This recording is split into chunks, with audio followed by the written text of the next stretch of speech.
Hi guys! Ako nga pala si Vikay. Ang video natin for today is gagawa tayo ng smoothie. Yes, of course.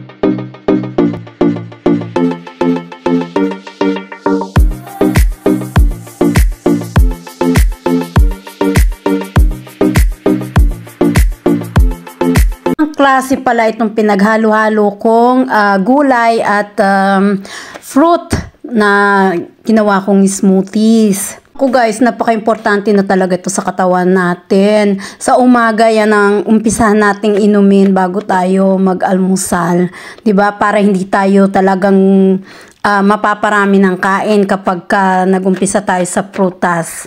Tsaka hindi na tayo bibili ng inumin. Huwag tayong bibili ng mga fruit juice na yan kasi maraming sugar yan.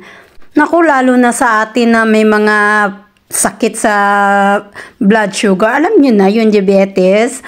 Para makaiwas din tayo na masyadong maparami ng kanin. Umpisahan natin sa ganito, diba? I feel weak. Talagang I feel weak. Ingleserang palakanto. Yung mga nakarang araw kasi na medyo mahina ako. Tapos, alam nyo, parang hindi naging normal yung blood sugar ko.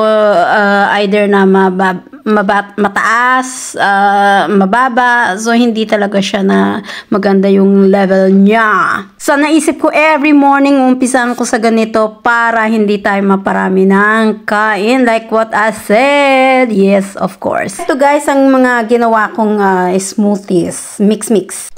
Promise guys, ang sarap nito. Yung yung lasa niya is sweet, sour talaga. Grabe. Itong ginagamit ko na to, regalo pa to sa amin 2 years ago. So, nagagamit ko na ngayon. Napaka-useful talaga niya. Very good ako dyan. Ganito na ang gagawin ko tuwing umaga kaysa naman masira ang ating mga prutas. Diba? Sayang naman. Mahal pa naman yan. So, syempre, hindi lang para sa akin ang ginawa ko. Kasama ng aking jowa. Kasama rin mag-healthy living tayo, mga inday. Ganda talaga ng gamit ko na to. Napaka-smooth niya. O, diba? Kaya nga smoothies eh. Ay.